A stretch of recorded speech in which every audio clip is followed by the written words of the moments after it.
देख रहे हैं स्टार न्यूज प्लस। आपके साथ हूं प्रीता चौहान। आइए अब हम आपको दिखाते हैं आज की बड़ी खबरें। आप बने रहे स्टार न्यूज प्लस पर मेरे साथ।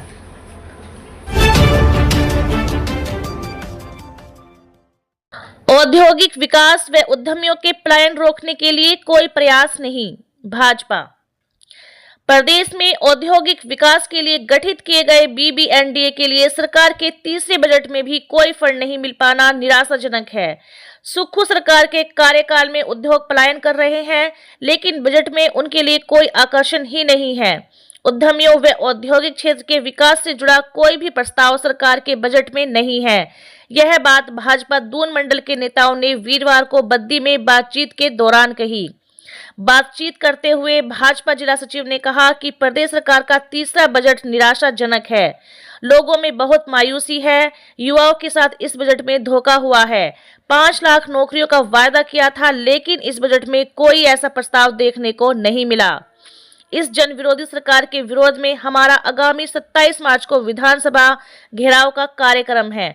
क्षेत्र व प्रदेश के युवाओं से हमारी अपील है कि वह इस घेराव में अधिक से अधिक संख्या में चलकर शिमला पहुंचे, ताकि इस सरकार को जगाया जा सके और उन्हें उनके लिए वायदे भी याद लाए। इसके साथ ही क्षेत्र के सभी पार्टी पदाधिकारियों को भी शिमला पहुंचने का निवेदन किया गया। स्टार न्यूज प्लस के लिए हिमाचल प्रदेश के बद्दी से सतीश जैन की रिपोर्ट। आज का जो हमारा विषय है वो हिमाचल प्रदेश के कांग्रेस सरकार के तीसरे बजट को लेकर है। जैसे आप लोगों ने देखा है, बजट तीसरा बजट जो होता है सरकार का तीसरे साल में जो होता है वो काफ़ी आशाजनक होना चाहिए, जिससे आम जनता को सुविधा मिल सके। मगर ये जो सुक्खू सरकार ने, कांग्रेस सरकार ने यह बजट दिया है, ये हिमाचल के प्रत्येक नागरिक के साथ एक अन्याय है। एक जो है बड़ा ही निराशाजनक बजट पेश किया है, क्योंकि आप लोग खुद सोच सकते हैं कि जिस बजट में 74% केवल देनदारियों के लिए पैसा बचा हो और 26% विकास के लिए हो, तो उसमें स्टेट का क्या विकास हो सकता है। ये बजट सुक्खू सरकार जो है, या तो इनको समझ नहीं आ रहा है कि ये सरकार कैसे चला रहे हैं, या इनकी मंशा नहीं है चलाने की। हर जो भी इनकी गारंटियां थी, आपको हमारे आगे के प्रवक्ता बता देंगे उसके बारे में, मगर इन्होंने किसी भी गारंटी को ना तो पूरा किया है और ना ही ये वैसे उस ग्राफ तक पहुंचते कि ये उन गारंटियों को पूरा कर सके।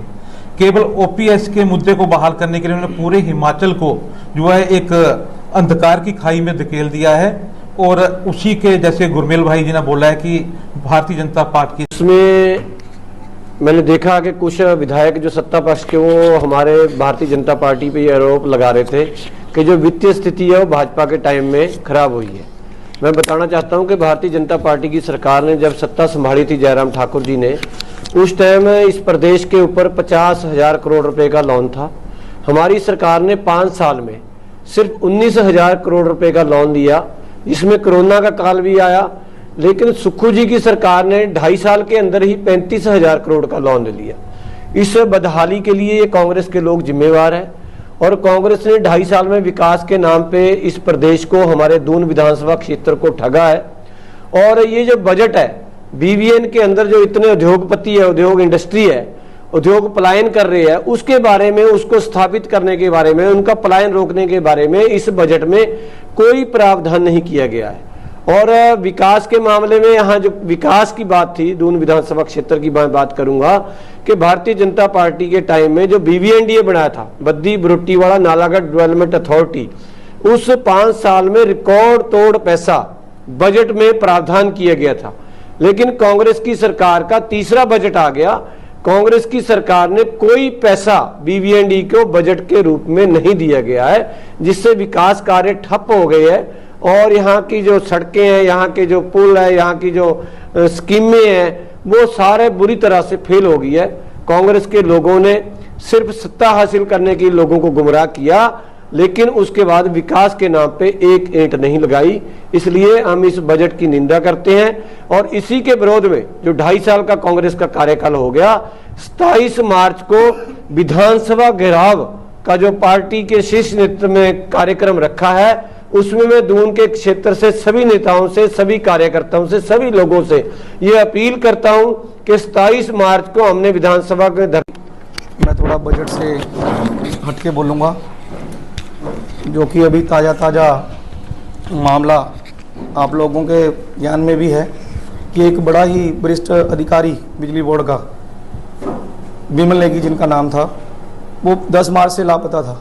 तो अब क्या हुआ है कि उसकी बॉडी मिली है कहीं बेचारे की। मैं सभी से, सरकार से, गूंगी बहरी जो ये कांग्रेस की सरकार है, हम दून मंडल की तरफ से उस परिवार के साथ खड़े हैं और सीबीआई जांच की मांग करते हैं। ऐसा कौन सा राज था जो बिमल नेगी जी को आत्महत्या करनी पड़ गई? कौन सा ऐसा काम करवाना चाहता था ये सरकार कि उनको ऐसा अपने लिए ही घातक कदम उठाना पड़ा? जय हिंद, जय भारत। राम राम। मैं गुरमेल चौधरी। पहले तो मैं आप सभी का, पत्रकार बंधुओं का यहाँ पहुँचने पर हार्दिक अभिनंदन व स्वागत करता हूँ और धन्यवाद करता हूँ। और हमारे साथ में हमारे मंडल के सम्मानीय अध्यक्ष भाई मान सिंह मेहता जी और पूर्व में विधायक सरदार परमजीत पम्मी जी, हंसराज चंदेल जी, मनु पंडित जी, अपने मंडल के उपाध्यक्ष भाई संजीव ठाकुर जी, तो मैं इनका भी अपनी पार्टी के सभी पदाधिकारियों की तरफ से और पार्टी की तरफ से आप सभी का धन्यवाद करता हूं। क्योंकि मेन हमारा जो एजेंडा है वो जो तीसरा बजट प्रदेश सरकार ने दिया है उसको लेकर है। ये बजट के बारे में मैं तो इतना ही कहूँगा कि ये बहुत ही निराशाजनक बजट है। इसमें लोगों में बहुत मायूसी है, क्योंकि खासकर यदि मैं बात करूँ युवाओं को कि तो ये सरकार झूठी गारंटियों के बल पे जो आई थी, इन्होंने युवाओं के लिए 5 लाख नौकरियों का वादा किया था। बजट में ऐसा कोई प्रावधान नज़र नहीं आया या ऐसी कोई कार्य योजना नज़र नहीं आई कि जिससे युवाओं को रोजगार मिल सके। तो मैं आगे की बात भाई मान सिंह मेहता जी करें उससे पहले मैं एक संक्षेप में बता दूं कि हमारे जो शीर्ष नेतृत्व है और जो दून मंडल की लीडरशिप है उसकी तरफ से भी कि जो ये जन विरोधी सरकार है, इसके लिए शिमला में एक प्रोग्राम हमारा जन आक्रोश रैली होनी है।